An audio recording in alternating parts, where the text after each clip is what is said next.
Yeah, so whilst this isn't the first time that we've spoken in 2025, when we all sort of woke up, it was to a bit of a klaxon blaring, wasn't it? And the tabloids crying, exterminate, said the Sun. They went to print with a slim article that really made waves, declaring the series itself was to be cancelled, that its star had quit, that bosses are in disarray. Who'd have thought that? And that the writing is on the wall for the world's longest running and best loved sci-fi and fantasy TV series. I suppose you got to laugh, haven't you, Simon? You've got to laugh. So yes, with the 20th anniversary of New Who and classic Doctor Who, year on year, seemingly more alive than either of its successors now, I think there's as much to talk about in the worlds of Doctor Who as ever, John. And collectively, as pundits, panelists, and mates, all of us, there's a lot of ground that we can cover here as we try and predict what might be coming our way throughout the rest of 2025. Are you ready for the challenge, John? Have you been thinking about this? I have. Bring it on. Bring it on. Here we go. Okay. the history of Doctor Who. I say 3 productions in there, and you do think, well, after a while, what goes around comes around, and really there are some things you think, is this a prediction or is it obvious? Because the popularity of stuff, Matt, it's natural that it sort of ebbs and flows, isn't it? Because nothing can stay at the top forever. I don't think you have to be Nostradamus to predict that what's really popular one year, go back to it 5 or 6 years later, and the general public may not be quite so keen. Yeah, I mean, you look at things like Westerns, Westerns were very popular for about a decade, and then they slowly died off, and then you have you have even to the point of superhero movies, they lasted a little bit longer, but in drips and drabs, and then all of a sudden for like 10 years, and then they pretty much fell off a cliff as well. So, we're just trying, I think at the moment they're just trying to find something new to grab a hold of, Sounds like me in that nightclub back in the 90s. So I've asked our panel here to come up with some predictions about what they feel may be coming in 2025. This can be on screen in those 8 episodes, or indeed off screen. It could be in the expanded media or the realm of merchandise. As long as it's in the Whoniverse and the kind of thing that we cover here on Type 40 Live, then it's fair game. Who wants to go first, John Youlden? Okay, so my predictions are the obvious one.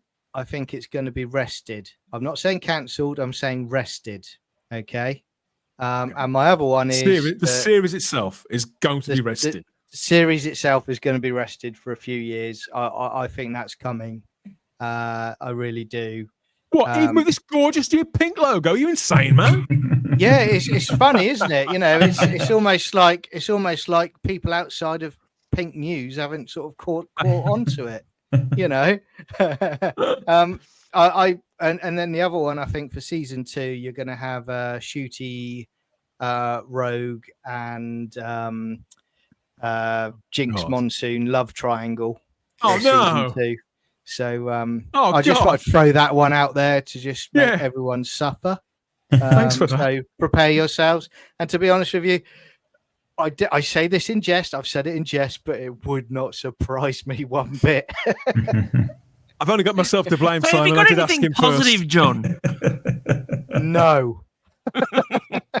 I do. So, well, let's take John's first, because you were talking about that a moment ago about the series being rested.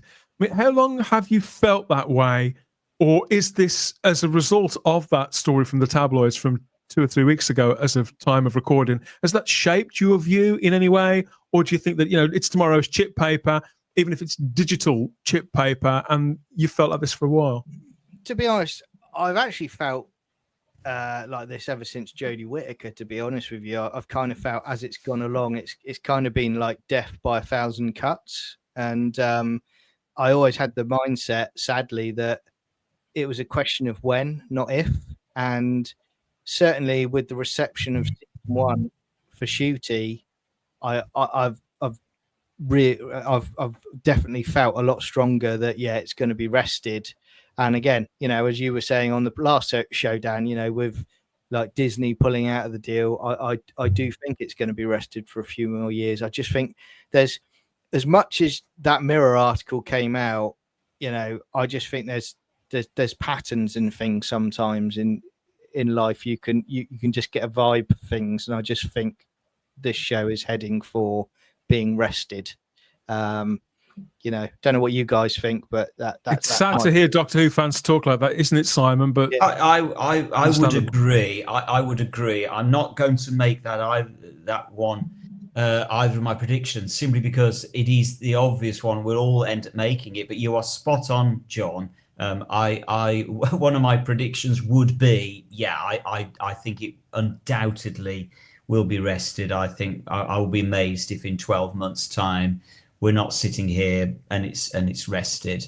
So I would go out on a limb and say you're spot on, John. I think it won't be cancelled. It will never be cancelled. There will never be an announcement like there was in 1985. I don't believe, where it's being cancelled. That will not happen. But it will be just rested. And the love triangle. I'm going to. That's all your own work. That is, John. You're welcome to that one, mate. That's your nightmare fuel. We don't need it as well. Yeah, exactly. Welcome to my mind, everybody. Yeah. The thing is, it's terrifying, but it's possible, Charlotte. It's it's the realization that idea is so awful, skin-crawlingly awful. Yeah, but it'll probably happen. And I think another reason why I also think there's a really high chance it's going to get arrested as well is there isn't an easy producer to go to like we've always had with Russell coming back, with Chibnall, with Moffat. The BBC's always had somebody in the clique that they can go to when they need a showrunner.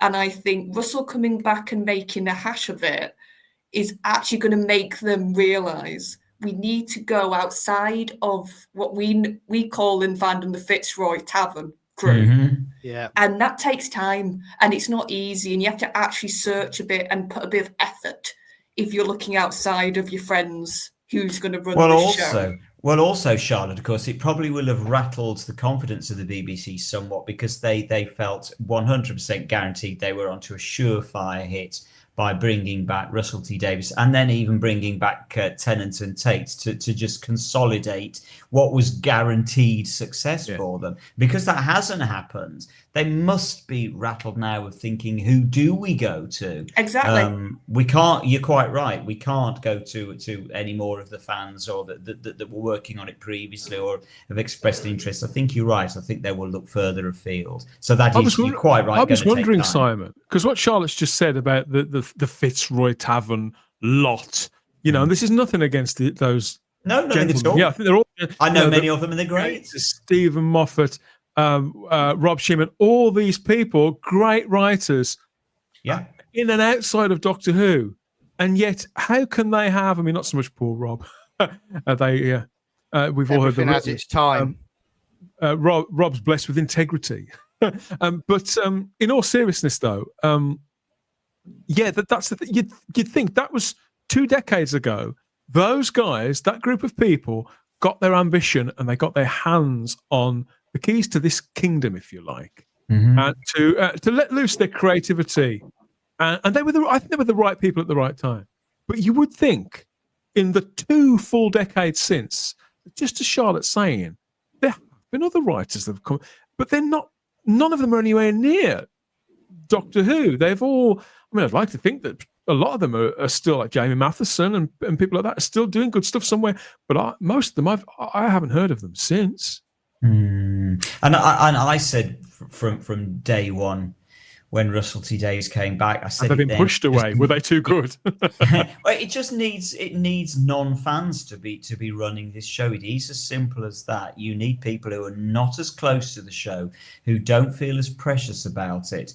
I think John Nathan Turner, to begin with, got it right because he wasn't so close to the show that he could stand back at a distance and decide what was the right thing for the show. He then used other people such as Ian Levine to actually give him the information that he needed to help him make some decisions. Again, some would argue rightly or wrongly that worked, and on some occasions, and on others it didn't. But I think that he for all of John Nathan Turner's faults, he was a true television professional. Again, whether you liked his style, what he did is up for debate. But what isn't up for debate is he was a professional, and he went out of his way to make the best series he possibly could. And he wasn't really a fan. He became a fan, but he wasn't really a fan at the time he took over. He just happened to have worked on it, and that's why I think now it just desperately needs somebody who's not a fan, who can come with a fresh perspective and actually be a little bit harsh and say, no, this isn't good enough, it isn't working, I'm kicking it out and I'm starting again, and we're starting from the ground up on an entirely different slant. Because you're right, because some of the calls that J&T made in 1980, they didn't make for good. The press were vicious with him, weren't they? Like, how dare he get rid of K9? How dare he do this? How dare he do that? But all the things he did, the majority of the things he did worked, and it went from strength to strength. And okay, as I say, certainly in the latter half of the J&T era, I feel he went off. He lost his way, and he got, as I say, if anything, he fell in love with the show a little bit too much. But in those first 3 years in particular, he was very hard-nosed. He was making, you had to be hard-nosed to be prepared to kick out Tom Baker. That was a really brave decision. He was not unafraid to make those brave decisions. Do you think there's a big contrast here, isn't there? And I want to know what you think about this, Matt. There's a big contrast. I think in the here and now, in the age of sort of multimedia and streaming, and everybody's got these like amazing publicists and platforms and things like that. And we're used to these people taking hold of franchises or being at the center of something creatively and being kind of framed as a visionary. And that's all well and good, and that can be very productive, and it can even catch and surf a wave of public popularity, I suppose, a fever, if it's timed right.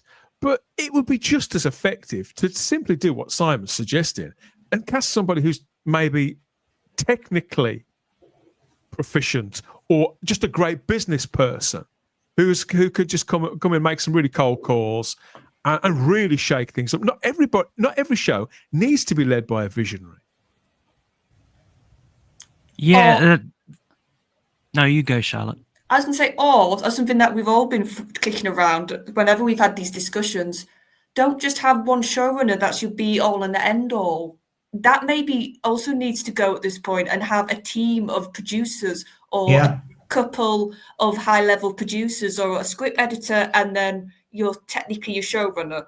I think that's the issue. New Who especially, it's really tunneled or funneled down this idea of one person controls everything, one person's vision controls everything. And that wasn't the case in Classic, and you could see how well it worked because you had a team working on Classic versus one person. And Charlotte, just because something works for a time, it could be a long period of time, doesn't mean that it's always going to work. I suppose it's like, I'm not into football. I don't do sport like that. But I do know that if in a football match, John, if something's not working, then the manager will change the formation of the players on the squad to try and get the result that they want. I mean, maybe there'd be something like that. But also, Dan, going one step further than that, also managers often disappear very abruptly. They are either kicked out or they leave because they're not delivering the goods. They're not actually up to the job. They're not able to do for the squad, for the team, what is required. And I would argue that that's what is required for Doctor Who now. It needs to make that brave decision for a clean sweep. Everybody at this point, I think, needs to go. And I don't say that remotely maliciously. I say it purely from the point of view that Doctor Who just desperately needs a clean slate now. Makes common sense, including Peter Harrington's choice for the Doctor, Bobby Davro. For the Doctor, he says, is Bobby still around? I thought he might have retired now, be off in the sun somewhere with Russ Abbott and Cliff Richard and all them. But, contrasting back, you were talking a couple of minutes ago about John Nathan Turner. And John Nathan Turner, on record, he was a gay man, but he didn't look to alter the essence of what Doctor Who was. He respected what Doctor Who was, and he was he defended that to the hilt, which I'll always respect. And he also, as we know famously, he took grief from talk shows on the BBC about how it wasn't very good, the stories weren't great. He fronted that up. You've currently got a current era of production team who are so focused on their ideology, unfortunately, they can't see good stories. You could have a fantastic writer that would want to write for Doctor Who, but because he doesn't have the same, or they don't have the same viewpoint as them, they're not going to get in there to write for Doctor Who. And that's such a shame. And to go back to the football analogy, I would say the situation you've got now is kind of like with Russell T Davies. You've kind of got like a Sir Alex Ferguson at Manchester United, who had previously won quite a lot of stuff. And he was almost immortalized at the club. And it's very difficult to get them out and get rid of them. And their connection and their links within the club once things don't start going very well. And I think, and that's why you need to rest it for a few years, as Charlotte was saying, because you haven't got to just get rid of Russell T Davies. You've got to get rid of the people connected with him. But of course, you need to leave it a few years because he's got his fingers in a lot of pies with Doctor Who and the connections around it. So it's a very difficult purge to move forward. I can honestly see a juxtapose between this era and what happened in the mid 80s now. And I have this is one of my hypotheses, and I guess you could say it's a prediction, that it'll probably go on hiatus for at least 18 months, if not more. And I think that they're going to go ahead and do something of a pilot for a new series just to try it out, because obviously the BBC doesn't have no money whatsoever. A new version of Doctor Who, or a new fantasy style show? No. For Doctor Who, I mean, you've already got this great IP. Doctor Who was one of the greatest IPs they've ever had, if not the greatest, right? You can't just throw that away and try and start something new. And I don't think the BBC has the balls to try anything new at the moment because they're scared of the reaction. I mean, look at Doctor Who. They tried something completely different, but they've used Doctor Who as the name. And so it didn't work. But they shopped it around. They had shopped it around. So obviously, Disney had taken up the thing and they went, "Oh, you ripper," But obviously that's all fallen by the wayside. So what I'm thinking is that they will do what will be virtually a restart and a reboot, but I think it'll be a pilot. It'll work as a pilot. So they'll say it's like a telemovie or something like that, with a new Doctor and all this. And then they'll see the reaction. And if the reaction is, we're back in 1996 again. Never mind 1989. This is what I think. That's what I'm saying. I think it'll be a juxtapose. I think it's just gonna repeat. History's gonna repeat, and I think that they're gonna go. And look, the fact of the matter is, they have to go back to basics. They've got to have, whether you like it or not, they've got to have a white Doctor, male. They've got to have a companion, right? A female companion, okay? They have to start from scratch. They can't have all this baggage. They have to get rid of everything. And it pains me to say this, but they just have to get rid of everything. The brand is really, really damaged. It's become calcified as we've been following this at a time when it was supposed to burst back into life. I mean, this story really did gather a great amount of momentum in and made it out over of here of the geek press. It was absolutely everywhere, so much so that within 12 hours, the BBC had issued this statement to initially the Mirror, wasn't it? And they said this story is incorrect. So the story that Doctor Who had been axed and was cancelled, this story is incorrect. Doctor Who has not been shelved. As we have previously stated, the decision on season 3 will be made after season 2 airs. The deal with Disney Plus was for 26 episodes, and exactly half of those have still to transmit. And as for the rest, we never comment on the Doctor and future storylines. So that was their statement directly after. Let's move on slightly. Was that one of your predictions, Matt, or have you got 2 other ones in the barrel? I have another. Fire our way. I have another one, but that was one of my predictions as well. Go on then. Let's have it. Go on. Season 21 is coming out on Blu-ray. Season 21. Okay, so that's the final Peter Davison season. Final Peter Davison series. Yeah. I've just got it in my bones that it's time for season 21 to when release. When was the last Davison set out? What was that? Season 20. Yeah. Yeah, it was the year before last year, so it was 23. Yeah, just over a year ago. And I don't see a Tom Baker anytime soon. Definitely don't see another. I honestly don't think that I don't see a Patrick Troughton one anytime soon, and I definitely don't see another William Hartnell anytime soon. I don't think it did as well. The William Hartnell one, I could be wrong. No, the William Hartnell one I think did well actually, Matt. Did it? Yeah, okay. Yeah, sold. I think they've all done well, to be fair. So. It's the McCoy ones I think have done the least well, but generally they've all done well. How many seasons? To be slow on the uptake for that. How many seasons are yet to be released of the classic series, Simon? Is it about 10? We're well over halfway through. I mean, we're like about two thirds of the way through now.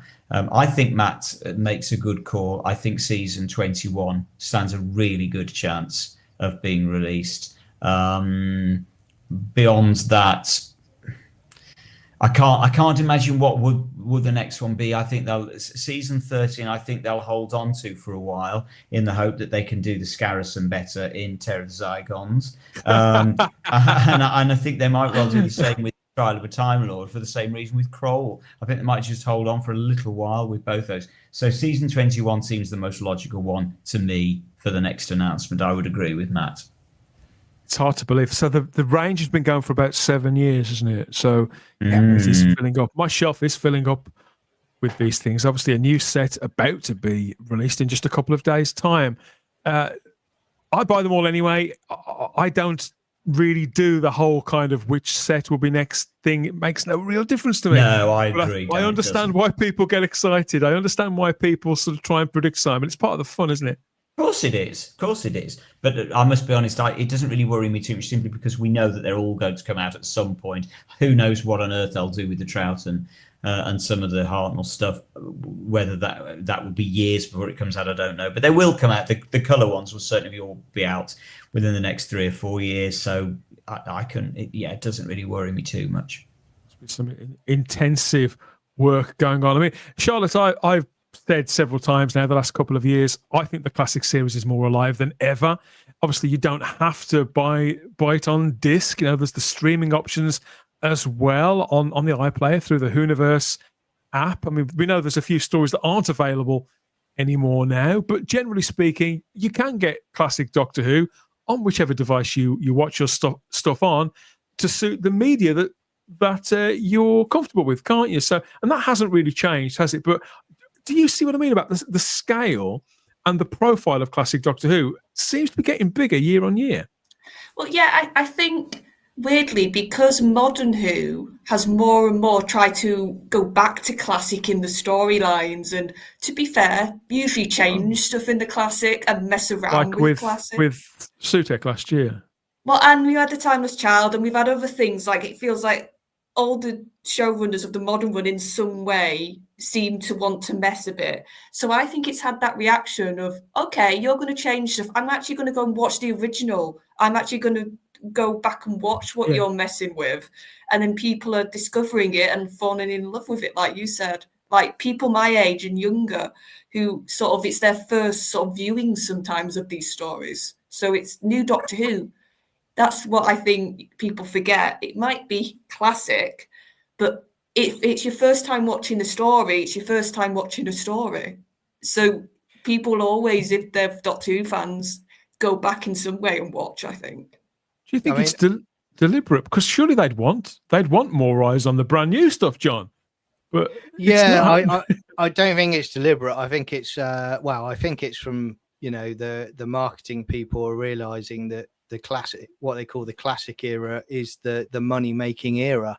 You know, those collection sets, every time they come out, they're in the top 10 every single time, aren't they, on the online stores? I understand. I mean, I'm really looking forward to season 7. I got an alert yesterday that it's on its way, and I'm giddy as a schoolboy, you know. And it's just, you know, I think for me, and it's such a sad thing for me to say about, we were talking a few minutes ago about how I feel about kind of Doctor Who now, that I have no love for it. And I think when I watch those classic sets, whichever era of it, I can't put my finger on specifically what it is, but I know I'm watching Doctor Who, and it puts a great big smile on my face. You know, I'm so happy with it. Whereas where we are now, it just doesn't feel like Doctor Who at all to me. So give me these box sets. They are wonderful. We are absolutely spoiled to be getting these anyway.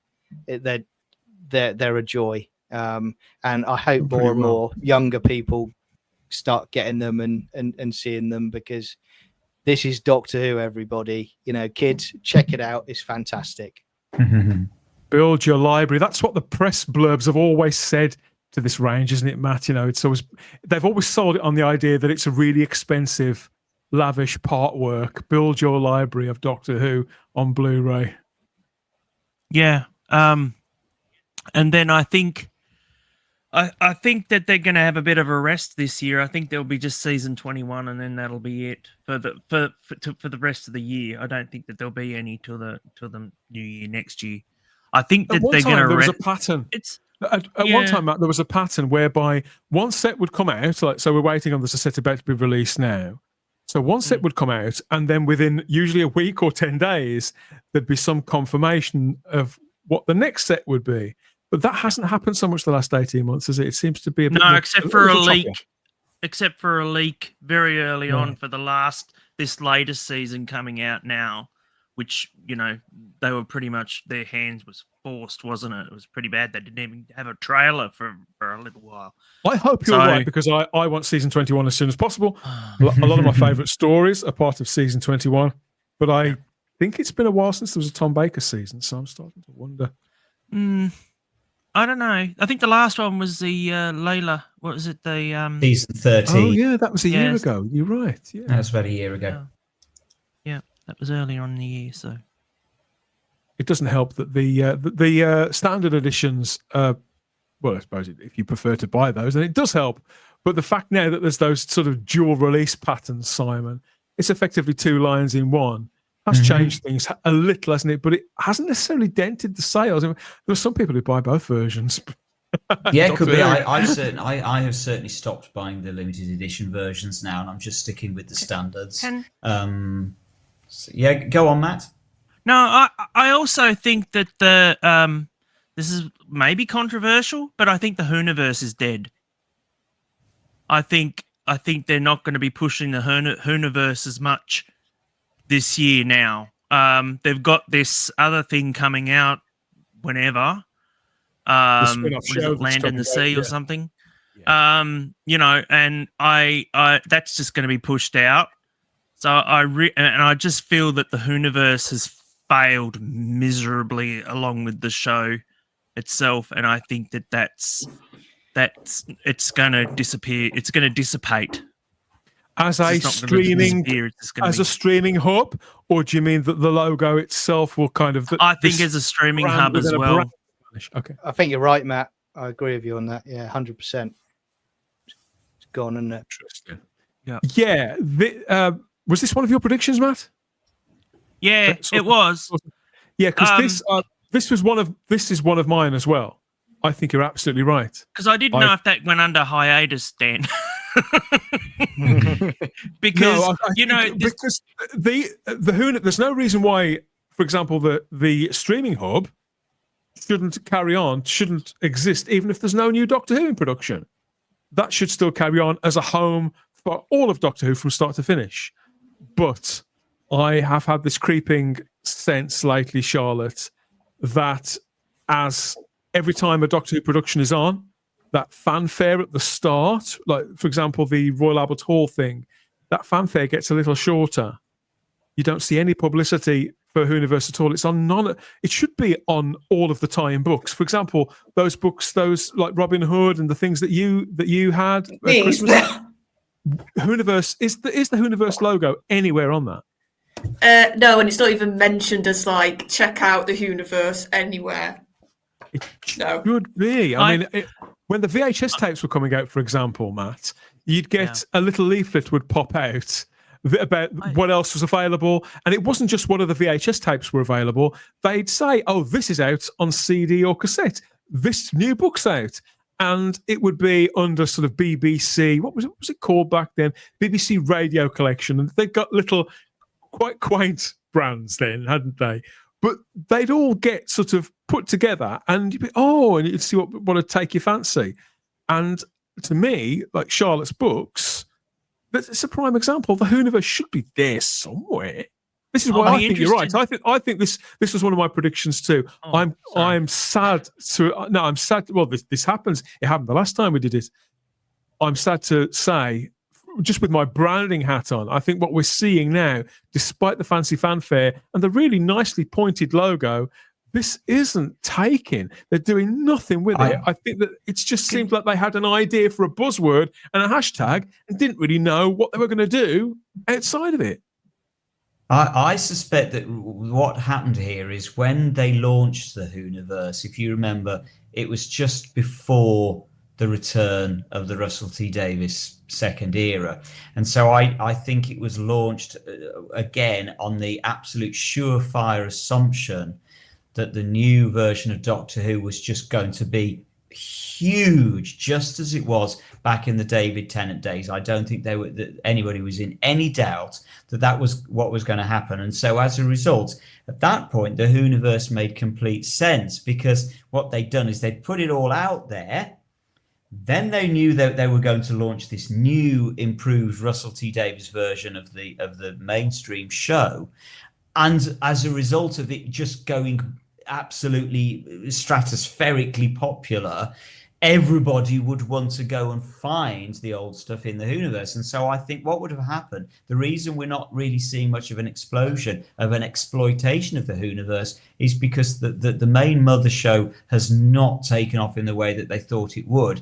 And so as a result, the Whoniverse is kind of to a large extent redundant, simply because the people who are actually invested in Doctor Who are going out and buying the Blu-ray box sets. Yeah.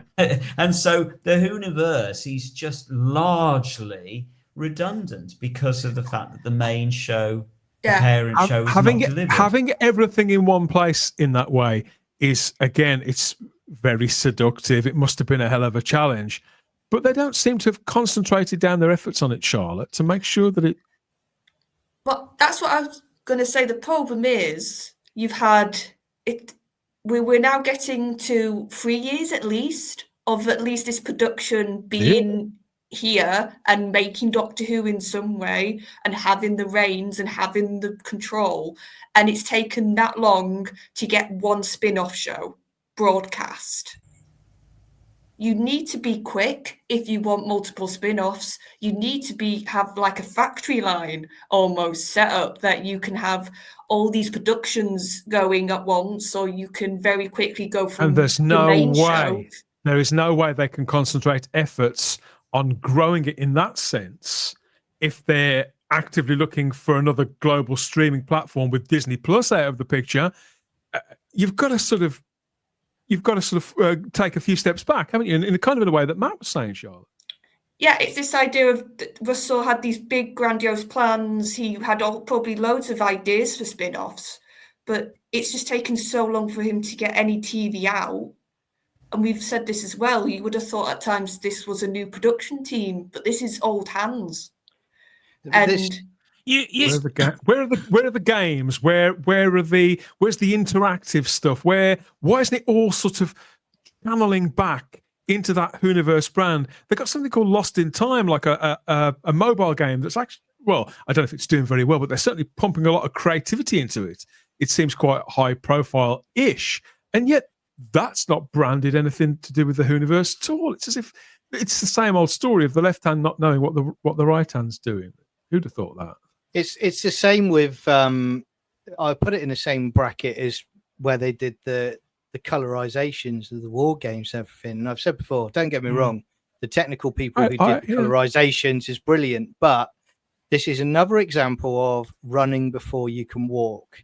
And my view was right from the beginning, don't focus on colorizing stories we've currently got. Make sure the animations, if you're going to do them, are the best animations possible to put out for people to purchase, because people will buy them without a shadow of a doubt.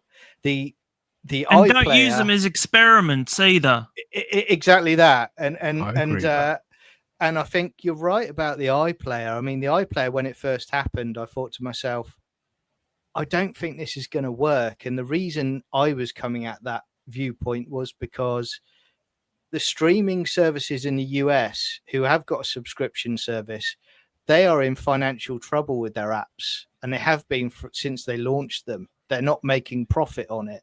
So going through that model that they've gone through was always going to be a short-term thing. And you guys probably know more than me, but haven't they got to renegotiate the licenses with certain writers of the stories again soon? Is that correct? Classic. So writers, yeah. So again, when you're talking about the money's dried up because Disney are going to walk away, and you're right, Dan, you're talking about Amazon and others and negotiating with them. You haven't got the money to pay these writers for classic stories. So it is going to disappear. And it's just, I don't know anybody. I mean, I'm biased. I always go for the discs anyway, but I don't know anyone I know that is a Doctor Who viewer that has gone to the iPlayer. I hate to say it, but Whoniverse should be on those Blu-ray box sets as well. Yes. Yeah. Even if it's just a sticker that was completely removable, obviously, it should be there. They have the intro at the beginning of the classic, the new ones, like the Celestial Toymaker and that. They do use that awful trailer with Shooty crying at the beginning. And it's just it kind of kills the momentum of actually watching it. Richard Brooks says Whoniverse in the live chat. We've got I just have this imagination. If you've ever seen this, Pure Historical says the Whoniverse is already dead, and what we have is a zombie. I just have this imagination because they did actually have a special room for the Whoniverse at the Bad Wolf Studios, and I just imagine because they had a photo of wall. There was a wall shooting, and I could just imagine them painting it over now. They've replaced Shooty with Beat the Meep or something. I would never complain at people having more options to see classic Doctor Who. Or just old Doctor Who, stuff from even the noughties on the move. But the restoration of the BBC's own classic Doctor Who YouTube channel, that was a surprise. We covered that late last year. And they're also going all in on these as well. These are happening pretty much every week. Official BBC live streams of sort of top moments themed around monsters or events or regenerations or years, time, anything loosely themed sort of 3-hour presentations of classic material. They seem very keen on pumping this stuff out. So maybe not worldwide, I can tell you that. The strange thing is, no, it's not. And the thing is, it's really, really annoying. It's not available in my country. Neither is the Whoniverse, I suppose, to be fair. No, it's not. But what I mean is, you have things like Century 21 who do all the Jerry Anderson shows. They're all live to stream. You can watch them continuously. Same with a lot of things from the Shout Factory and that. This is from the UK. There's a lot of that stuff, and you can just live stream it and just keep it going. You can watch the entire season runs of Farscape and all those science fiction shows, just leave it running. You know, Buck Rogers, all this sort of stuff. Alf, for goodness sake. You know, I've seen those. Just, yeah. And they also drop episodes of shows like The Real Ghostbusters one a week at a very particular time. I mean, who do you imagine is watching these? Do you watch these, Charlotte? Do you ever stream these, even for curiosity? I've seen them like come up on a feed. I've never watched them because to me, Same. I don't want to watch something that curated. Somebody's picked the clip. Somebody's picked what to show. I'd rather just watch the episodes myself. Like, that's what I've always thought about these things. That's exactly how I feel about it. But I do wonder, obviously, people watching on YouTube, Rumble, Facebook, X, if you've seen any of these live streams, if you've had an entire night sort of sitting there watching one, or maybe you watch it on the bus to and from work. I don't know if you've been able to fit these into your life. Somebody must be watching them because they keep doing them. And yet again, they've really screwed up that typography, Matt. My God, check that out. That's more official Doctor Who imagery. Extraordinary. It's not the great. They need to go to font class. Yeah. It's not the greatest title in the current predicament with all of the rumours swirling around either, is it? No. I think, no, it isn't. I think BBC, the weird thing is, BBC are gatekeepers with Doctor Who. And they just need be a little bit. They seem to be giving the. They don't being a little bit the things that they should, though. Yeah, they're being a little bit too frivolous with giving it to their people who think they can handle it, rather than trying to share it with the world. You know what I mean? Like God, how many seasons? They never get it right. They're proprietorial about stuff that people don't give a shit about. And it's the other way with stuff that's of genuine value or of cultural significance that should be conserved and respected. I mean, I think this is whether they'd admit it or not. This is, for me, is also a subtle way of them to effectively saying, our brand is damaged. We're doing a softly, come and look at Doctor Who. But to be honest with you, when I was talking a few minutes back about, a hiatus and, we were talking about it not being on the air, what I would do to resurrect the love for Doctor Who if it was off air, if I was the BBC and I had a brain in my head, I would literally be going, right, okay, let's put on some classic stories on at a certain time on a weekly basis to get BBC people interested in it. See what happens, similar to what they did in the 80s, Five Faces sort of thing. Just pick out some crackers, that sort of stuff. That will build things back up. I think BBC is still in the mode that this is a shit series that's, and not aged well. You know what I mean? Like, I just never understood it, when it's successful or whether it's failing. They've never understood it. They've never respected it. And more often than not, they want rid of it, whether it's working or not. And I don't blame Dwayne here in the live chat. Anybody who feels this way now, when you see stories disappear from the Whoniverse for whatever reason, you're going to think to yourself, well, it's not complete anymore. They sold this in a sense. They promoted this on the idea that it was complete. Now it's just a case of, it's like shooting fish in a barrel. It's like, which one's going to be the next one to disappear next? How many are going to be still the fact of the matter is, I think the BBC are embarrassed by this series, by the past series. But we're embarrassed with this new series. I can't imagine why. Let's move on slightly. Humping dogs, dear me. A little about my second prediction, because I double up with Matt there on that one. Yeah, I think the Whoniverse is sadly toast. It's a fine idea in principle, but that was when we were somewhere, a place that we are not at now. So they can't. They simply can't. My other prediction, though, is that despite the fact that we have had silence, we haven't had denials, we've had silence. I believe that as part of season 2, we will be seeing the Daleks on screen, back against the 15th Doctor there on the telly on a Saturday night, probably for the 2-part season finale. I think the Daleks are going to be back this season. I can't think Now, this is my upbeat one.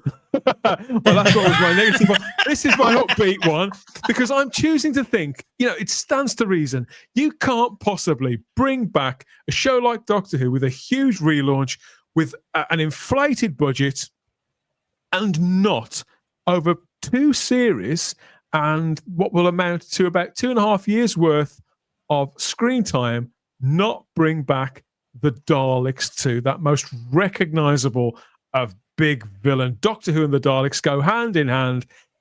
I've got to believe that they can't have been so bloody stupid as to not do this, Simon. Doctor Who and the Daleks has to happen.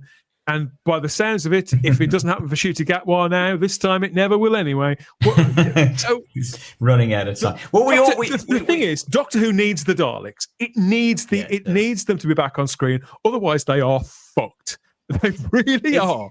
It is funny, because of course, both Barry Letts and Philip Hinchcliffe sort of took the same approach that Russell T Davies took. So it's a perfectly legitimate approach to take. Both Letts and Hinchcliffe tried to avoid using the Daleks. They tried to move on and say, look, Doctor Who is more than the Daleks, which of course it is. But I think the thing is with the Daleks, it's not so much a case of kind of giving in and admitting that Doctor Who needs the Daleks so much as it's just a bit like sort of having fish and chips without salt and vinegar on top. Yeah. Whether you like it or not, the Daleks are part of Doctor Who. And surely any business partner is going to look at the property and think, you're going to have the Daleks back, right? You are going to have it's going to be in the boardroom, isn't it? And of course, that discussion went on back in 2004 when the show was coming back. And at one point, we were that close to not getting the Daleks back because it looked like the copyright clearances could not be sorted out. And so they were out for a while. They were out, and everybody was like, we can't bring back Doctor Who without the Daleks. So I do think you just have to sort of give in and just lean into it. Daleks are part of Doctor Who. So, and we know that it's laughable from the point of view of how many times have the Daleks been in and been defeated. We know that it's something of a joke, but that is part of Doctor Who. That's part of what makes Doctor Who fun.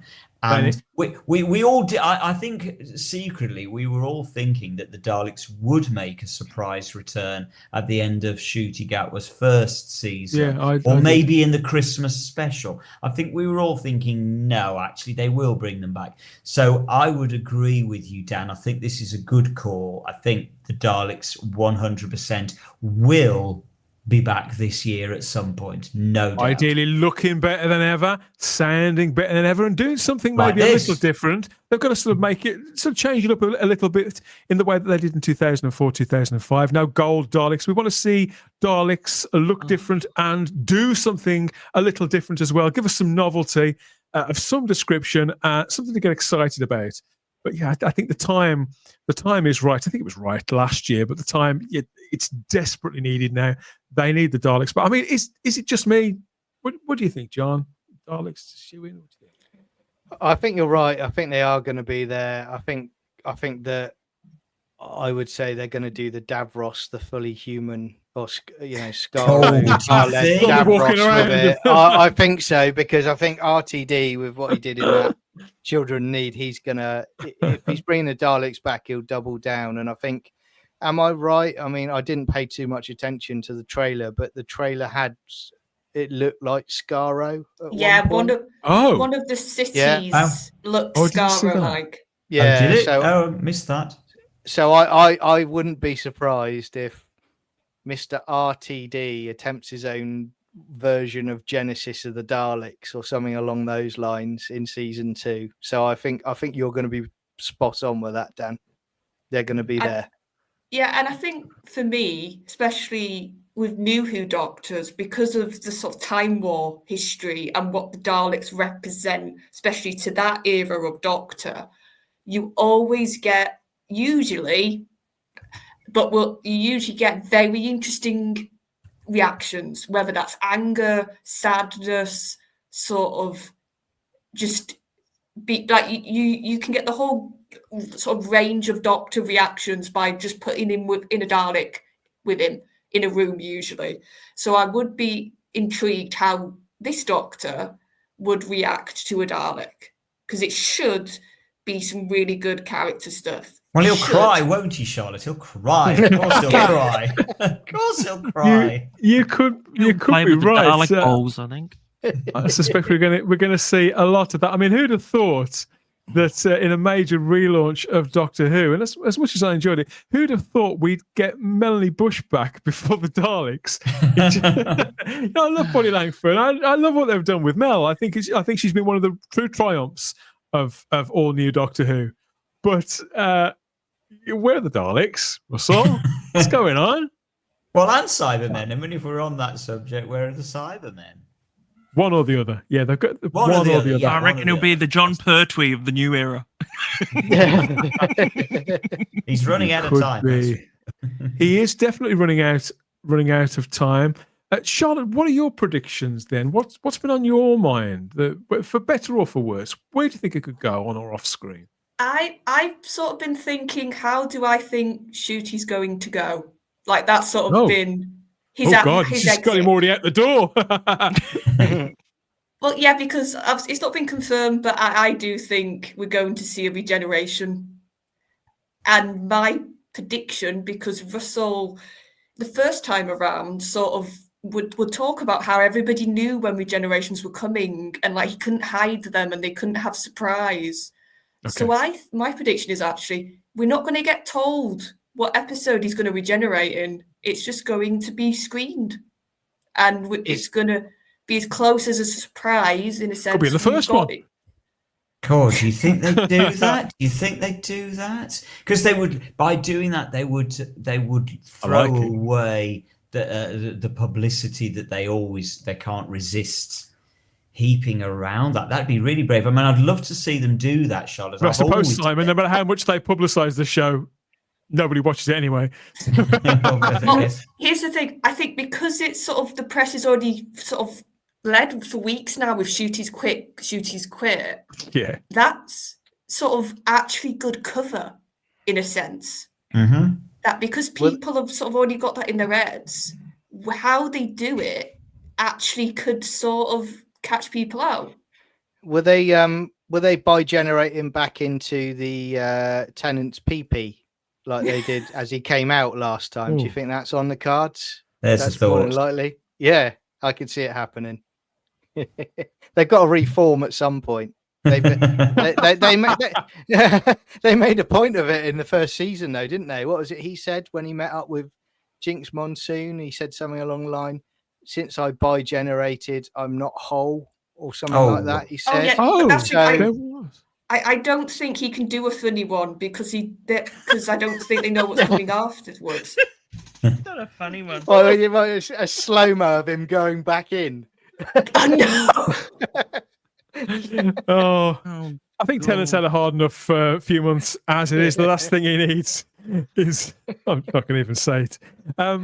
Obviously, the 14th Doctor is still out there. There's some papers, some cheap, trashy papers and silly websites have gone with the idea that David Tennant is sort of waiting in the wings to come back to the show in one form or another, either as another incarnation or as the 14th Doctor again, or whatever. I can't see any basis for that. In fact, it just seems like a pretty safe bet, I suppose, at some point that sooner or later David Tennant will play Doctor Who again. I don't think that's a stretch, shall we say, whether the show's in actual production or not. But the idea that they could sort of bundle Shooty off like that and make it kind of sensational in the way that you described, Charlotte, I think it would be a feat and a half in the modern age. But if they're going to do it at any time, it probably would be now. In all sincerity, because the profile of the show is lower than a snake's belly button. Of course. The room with all the rumors, his final words would be, "I want to go." I'm done. I'm out. I'm done. I think it's possible, and like say, if it's something that they wanted to do before, it's probably niggled that they've never been able to manage it since.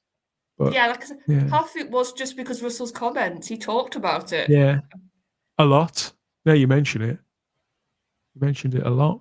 Mm. I mean, he's still there, isn't he? I mean, for them in their own little get out of jail card and their own mindset, that's what I could see them doing, because in their bubble they still think that, you know, Tennant's a hot ticket. So and you know, he's still there in the canon of the show. He's having tea in the garden, isn't he? So you know, they could do it, but I don't literally on gardening leave, John. Yeah, it is, and I could see them doing it, but I don't think it'll have the success they think it will have. His ratings were only about 4 million, weren't they? They were pretty much like Shooty at Christmas time. They weren't the greatest ratings either. They were slightly up, but you're quite right. Yeah. They weren't massive. No, and I think that's also going to cause cold feet. Well, also I think having him back so soon after the last time, that's why I don't buy this rumour that's going around with Tennant. I just think there's not for me, that would be the utter sign of we've given up. We've got no other ideas.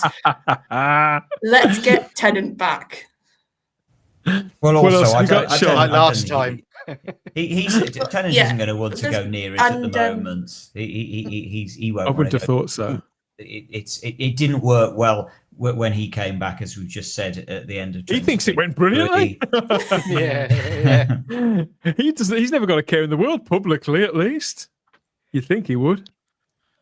I think he does. I mean, deep down, he knows that the viewing figures simply weren't what he was getting. He was getting 10 million when he was on first time. He's not his heyday. He only needs to look at the viewing figures. So I think it's very unlikely that he would want to come back at this moment in time. He knows that it didn't really work that well last time.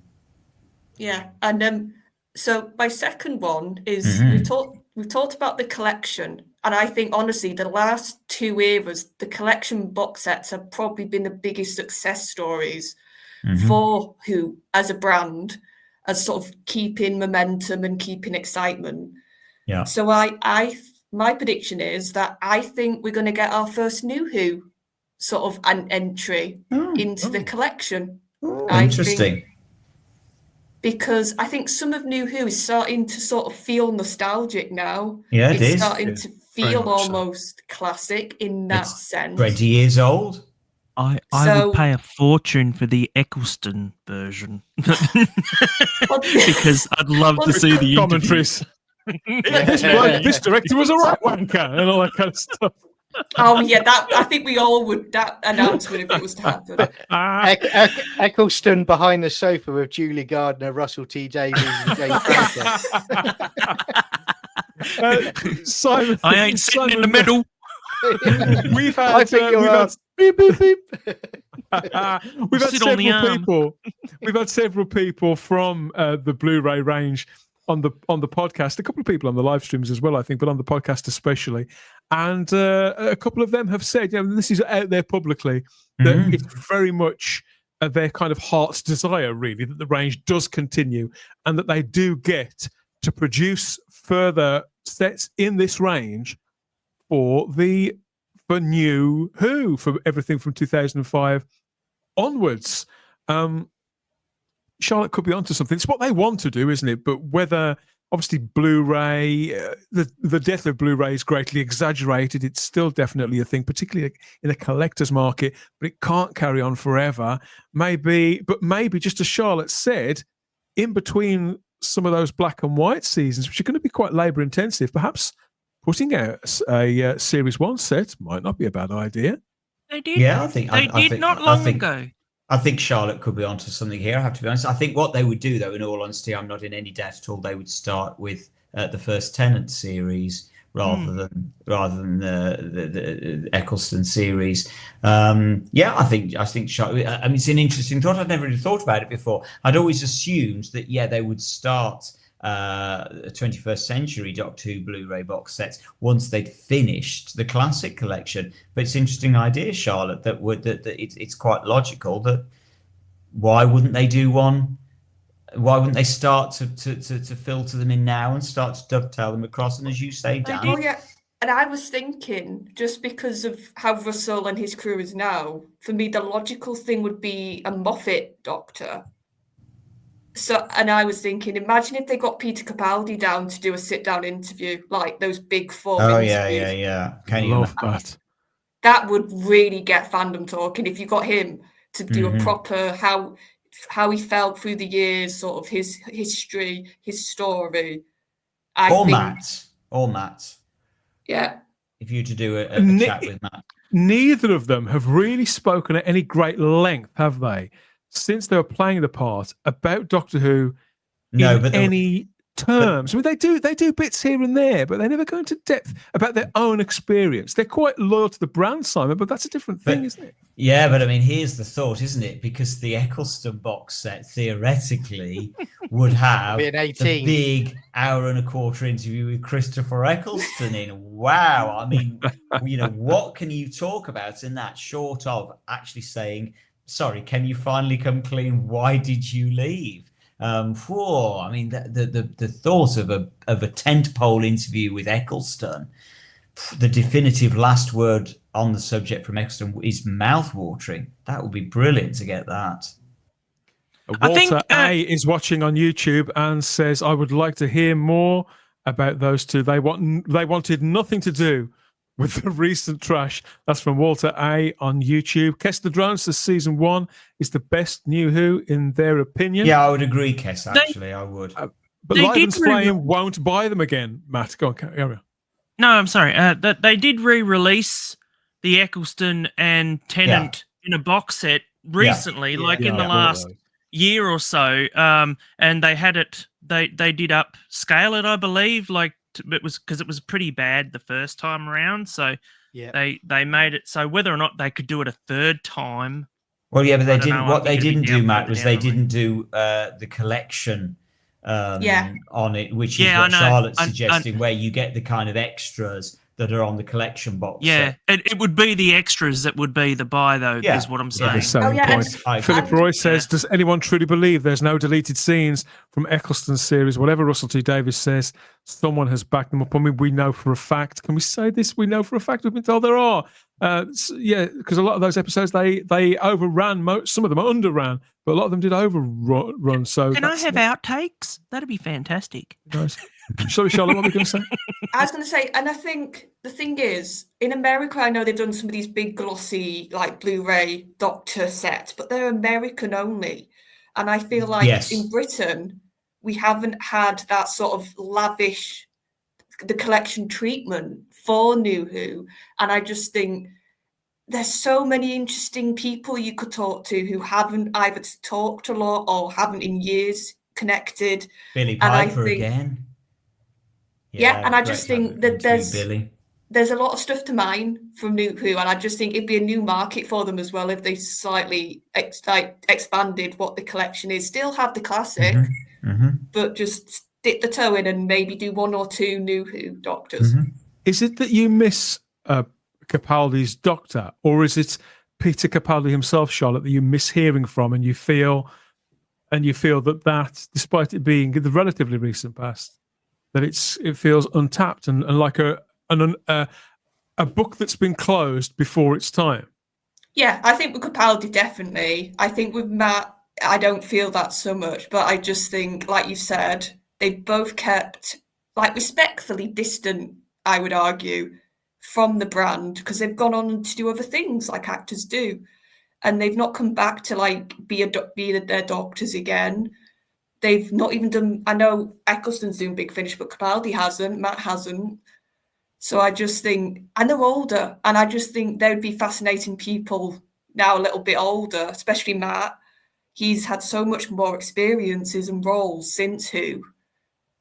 So to hear him sort of talk about his sort of process, I think would be fascinating.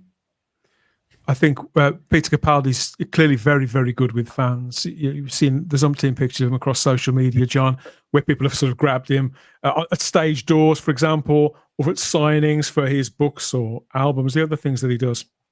Always makes time for Doctor Who fans. He never tries to distance himself from it, but he hasn't said a great deal, or he hadn't said a great deal until this week when the BBC Radio spoke to him and they asked him about the current state of Doctor Who. But it's quite a novelty to hear Capaldi talk about any kind of Doctor Who, and he covers it in this really nice little piece. Check it out. Doctor Who, what's its future, do you think, if it has one?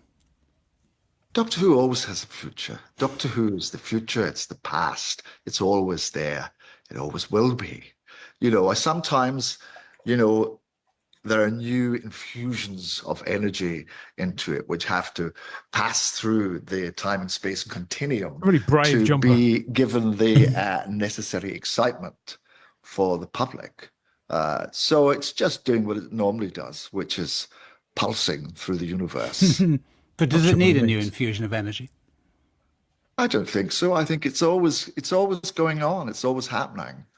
There are different generations who get different things from it. I mean, I was brought up with the original Doctor Who, William Hartnell. God, that does date you a bit. That does date me. I'm a man in my 60s, so that's the show that inspired and informed my Doctor. But there are kids and young people around now who have been, inspired by Chris Eccleston and Matt Smith and David Tennant and Jodie and Chuchi, and so they will have their own take on the show. Mm. It's great. It's a wonderful thing. It keeps reinventing itself, which is fabulous. Wasn't Chuchi one of the dogs in? They have to say he has to say them all, doesn't he? Yeah, I mean that was great PR at the end of the day, wasn't it? Sorry, not PR, just evading. Yeah, he was being very diplomatic. He said bugger all. He's not telling us to go touch grass if we don't like it. He's a class act, isn't he? He really is. Yes. And he's a gentleman, I miss him. is what he. Yep. Yeah. And I miss him as the Doctor, but again, it's like night and day when you see what we've got now compared to what we had. He was the last true ambassador. He was the last true ambassador this show had. And when I see dickheads on social media claiming that Jodie Whittaker was a standout ambassador for the show, and Ncuti Gatwa too, for that matter. I think he started fairly well, but his game has just disintegrated. It's ludicrous. Peter Capaldi was a superb and remains a superb ambassador for Doctor Who. He's not even playing the bloody part anymore. And if legend is true, he was royally shafted by it as well, just as Colin Baker was. Matt Smith remains a fantastic ambassador for the series as well, and so does Paul McGann to some degree, simply by his openness with the fandom and willingness to do all manner of brave things for an actor who's still very much in demand. But I agree, isn't it a novelty to hear Peter Capaldi speak, even though we know it's fluff? Charlotte, imagine if they got deeper, like you say, an hour with him. I love that idea. The more I think about it, or just get him do some or commentaries. I'd love to listen to his commentary on some of his episodes. Yeah, me too. Yeah. Well, you just want to hear more Peter Capaldi anyway, don't you? I mean, you can never get bored of hearing Peter Capaldi's voice. So yeah, just talking about classic Doctor Who, I could listen to that for 3 hours. Oh yeah, like behind the sofa, have him on his set, watch some classic Who that he grew up with. I think. And with Matt, have him watch a Troughton, because he talked about how he watched Tomb of the Cybermen, and that's what sort of started his inspiration and his thoughts about his Doctor. So have him do one for Troughton. A commentary track on Tomb of the Cybermen with Matt Smith and I was going to say David Tennant there. I've had enough of Tennant. With Matt Smith and Fraser Hines. No, Fraser. That'd be fun. Yeah, or Wendy. Yeah. Oh no, Wendy wasn't in it, was she? No, because obviously she was his agent and everything, and it was Tennant that gave him the disc, wasn't it? He's stuck with David Tennant, aren't we? Don't like the sound of that. Oh dear. Simon, what are your predictions for the everything in the Whoniverse whilst it still exists? Anything that springs to mind? Anything tickling your fancy? My first prediction is I don't think that there will be a colorized story this year. I think the War Games is probably the last colorized story we'll have for a while. I think that the excitement over that has died down, sadly, and it's such a shame, because as John said earlier on, the colorization was just breathtaking, just beautiful to watch. But I think that they messed it up with the war games. With That's the all it could have been, was it? Yeah, I think unfortunately they blew it. It didn't get that many viewers. I think it was the wrong choice of story. I still seriously question why they chose the war games. It was an illogical choice to pick unless they had other reasons why they wanted to do the war games. I think it was a bad choice, and the viewing figures reflect that. And so I think, and the fact that we haven't heard anything so far about anything else they're doing, I would guess that they're not going to be doing another story. Before I move on to the next prediction, I think dear old Charlotte, you're itching to go, aren't you, my dear? It's 10 o'clock, so it's bedtime. So night, everybody. Night, Charlotte. It's great to have you back. It wouldn't be the same without you. And yes, great predictions there as well. Hit us with some comments there about Charlotte's predictions. And yeah, we'll see you next time. We'll see you next week, Charlotte. See you next week. Bye. Bye. Bye. So I think we reviewed this, Simon. Several of us sort of came on directly after broadcast of the war games. And I believe that they are presently no longer working. As things stand, they're not working on anything, the team. I think that Rich Tipple has said that publicly, in fact. Okay, but then again, that was quite intensive work. As I understand it, they went directly from the Daleks in colour to the war game. So they haven't had a break from this stuff for probably the best part of 2 years. That doesn't necessarily mean there won't be more. But I suppose, in line with what I said about the Whoniverse brand earlier on, everything kind of diminishing and cloth being cut, it would make sense that was that for now. I think if the war games had been a massive success, I think undoubtedly they would be looking at doing another colorization sooner rather than later, but it wasn't. And I think as a result, they'll get quietly dropped. And as I say, I do think it was down to the choice. Philip Roy says in the chat, and he's quite right, the Mind Robber would have been the obvious choice for colorization. Yeah, absolutely. Or the Tomb of the Cybermen would have been. Tomb of the Cybermen. Oh my God, that's what they should have been colorizing. Yeah, I agree, Matt. It was and not cut. Cut. That's what I'm saying. They wouldn't have had to cut either the Mind Robber or the Tomb of the Cybermen. They could have just done them complete without any editing, without any additional music, without any additional CGI effects. Just done them, just colorized them, and that's what it should have been. And unfortunately, I think they blew it. I'm afraid with the war games. Sadly. This was done purely. This one was chosen purely because it was a Regeneration story. Yeah, I think and so. They wanted to add the extra footage in for that, and they also wanted to do the War Chief Master question. Yeah, correct. That was it. No other reason. It was an editorial indulgence rather than exactly. I think indulgence is the perfect word, Dan. I think it was. Yeah. It was an indulgence. If you're watching, Ben, hello. I think they thought that they were being clever, which in one sense they were being clever. But was it successful? Well, that's open to debate, and it certainly didn't resonate with the. It's divisive, judging by the reception in the live chat, and it's evident here. I don't think anybody wanted to hate it, but there are people that really did hate it, and there are people that are indifferent to it, and there are people that liked it. I enjoyed my evening watching that, but I don't disagree with the bulk of what people have said.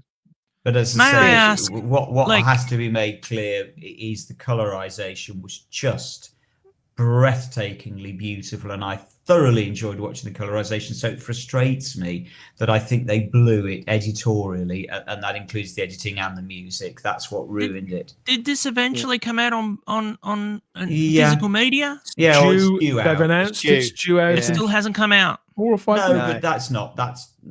I thought it was just the reason why I mentioned that was because the Daleks one came out quite soon after. I don't think it came out. I don't think it came out. It was 2 or 3 months. So it wasn't out for Christmas, but I think it was out by now, if you know what I mean. Yeah.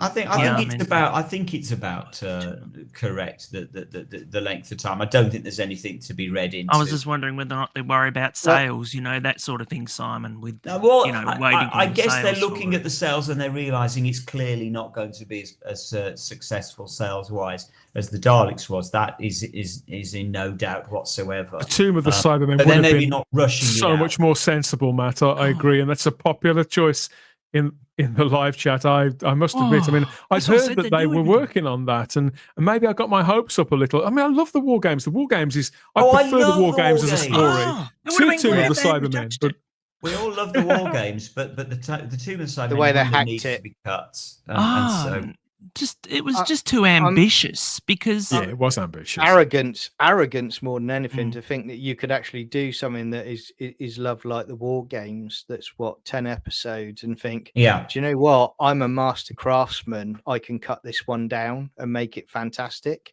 You know, that is an arrogance. On another level, in my opinion. Yeah, you're right, John. And unfortunately, the only way that is going to work is if you give it to a very, very talented, fully professional editor. As I recall, I don't think that was quite who they booked for the job. Yeah. Who mentioned the Mind Robber? Philip Roy reminds us. Hang on, there's a guy called the Master in the Mind Robber. I wonder what the editorial guys would do with that. Lord above, what an awful thought. Oh God, what a terrible the prediction. It started off bad, it's got worse. Wheelchairs too. How problematic. The whole thing's problematic, man. Every comment here, I mean, some people just really despise them. I mean, the beauty of it is, as we've always said, they're alternative versions, aren't they? But they would have very labor intensive, and I know the heart was in the right place, and I'd love to see some more. I sincerely would. So I'm hoping this isn't true, but I do. I think it's possible. I think it's possible that we might see some more coming out on Blu-ray. Ultimately, I wonder whether they will do any more transmitted. I'm not sure that another one will be transmitted now, sadly. Maybe another few years at an anniversary. If they got the attention that the animated, if they got the attention that the animations do with screen, did they get screening at the BFI? Did they screen the? I think they did screen the War Games in colour at the BFI. Come to think of it, I think they did, didn't they? Yeah, I think they did. Yeah. It's a shame if all they need to do is colorize them and just edit them simply and sympathetically. And not mess with them in any way, and you'd get away with it. Then the War Games could have worked if you just tragically just cut out huge chunks of it and just cut it down into a simple story. It could have worked. It's the intercutting. It's the as you say, Dan. It's the indulgence that they engage in with the sound design and just pushed it that bit too far. Yeah, absolutely. Just keep it simple, and it works. No need to rewrite history. When you think if that's going to have an extended life, people, it's still on iPlayer. People can still watch this thing. But if you're going to go to the Whoniverse hub on the iPlayer, and you've met with a choice of what you want to watch, I think more often than not they're going to go for the actual story rather than a special presentation like that. Yeah, I think if people are that way minded, so you've really got to make more of it on the night. Yeah, maybe the whole thing, the shape of it all was a little inconceived. I don't know.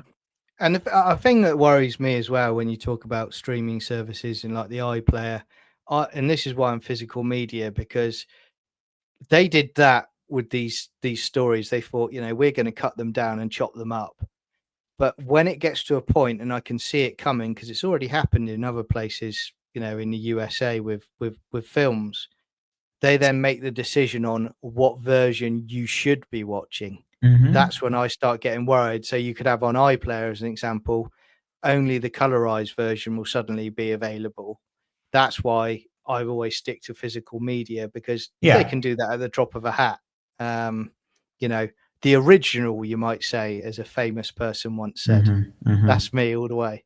Yeah, and I would agree, John. And I think the other thing with the thinking behind it was that they genuinely thought, and maybe they still think, and maybe I'm wrong, and there genuinely is a younger audience out there that wants to sit through the War Games.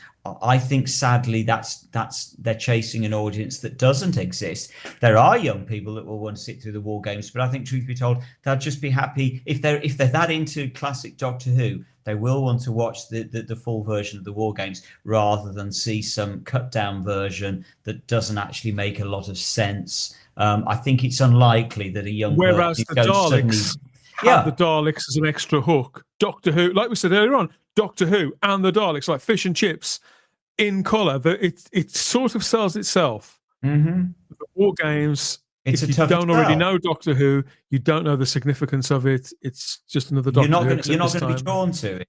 You're not going to be. So the people that will be watching it are us lots, and I'm sorry, but we're all a little bit old and crusty now, and so we don't need hyper fast editing and music that drowns out dialogue. We don't need that. Richard Brooks calls it Star Wars syndrome here in the live chat watching YouTube. Yeah, it is very much that. There we go. Gilding a lily. Gilding a lily is a more poetic way of saying it. What's your final prediction then, Simon?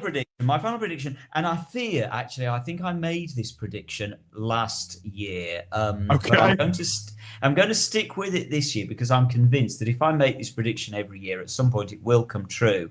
Okay. I am going to predict that a missing episode does come to light this year.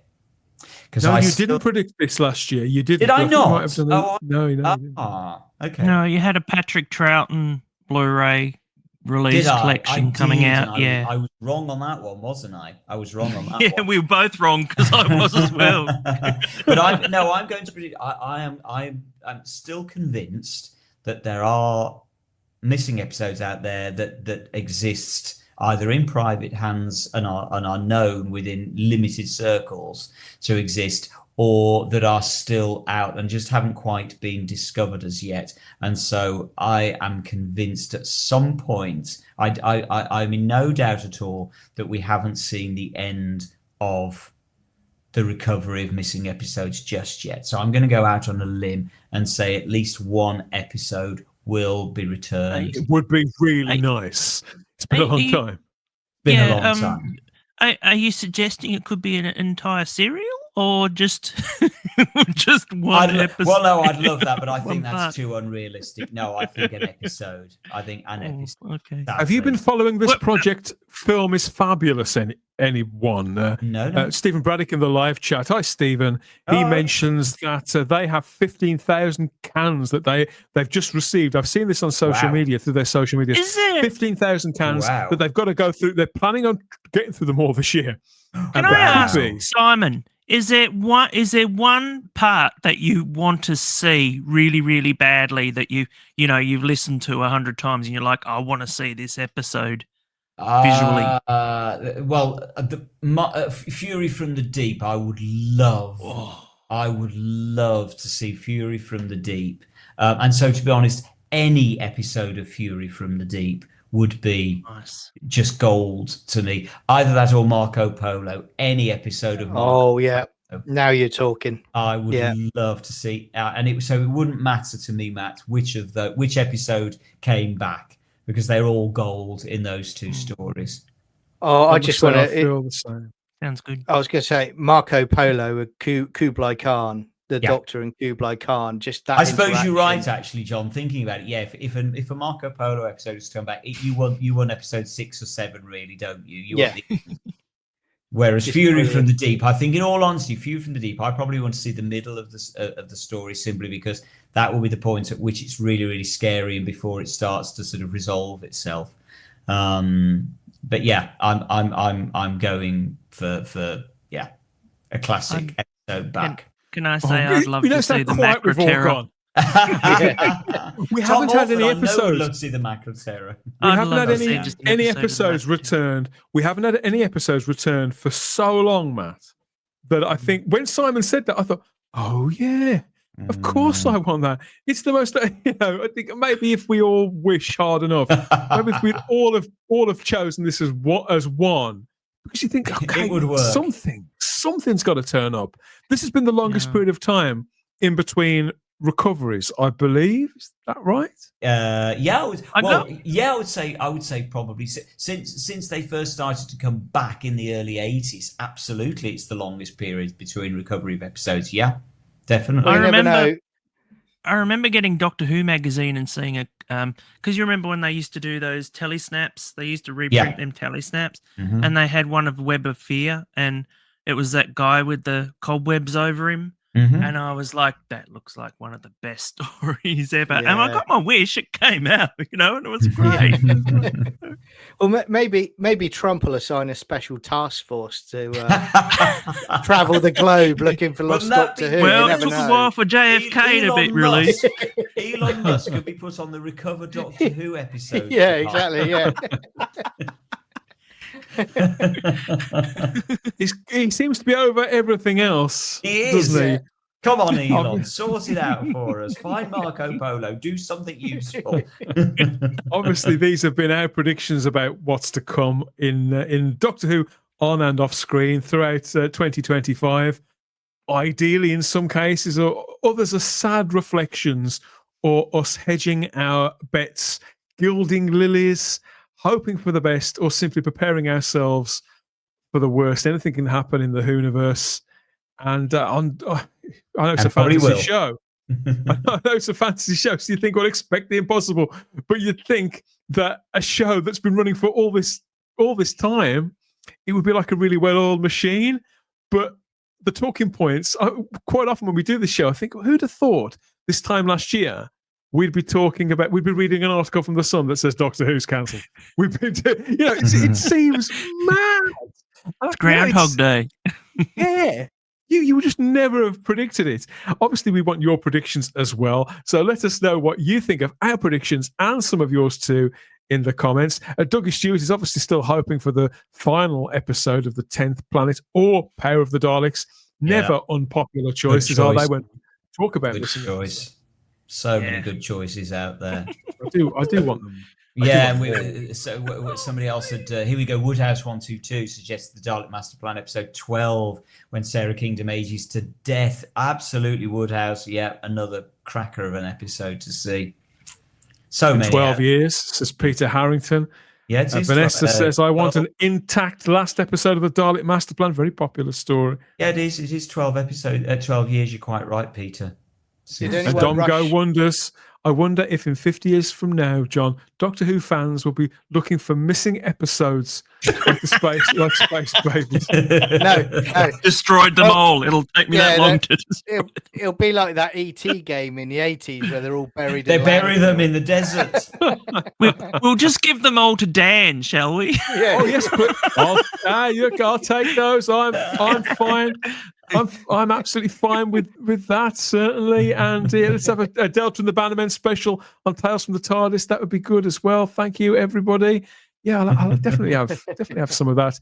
Obviously, some of these may come true. Who knows? But it's been a lot of fun speculating, as always. When isn't it fun to speculate in the Doctor Who universe with your mates? I think this is some of what Doctor Who fans do best, Simon.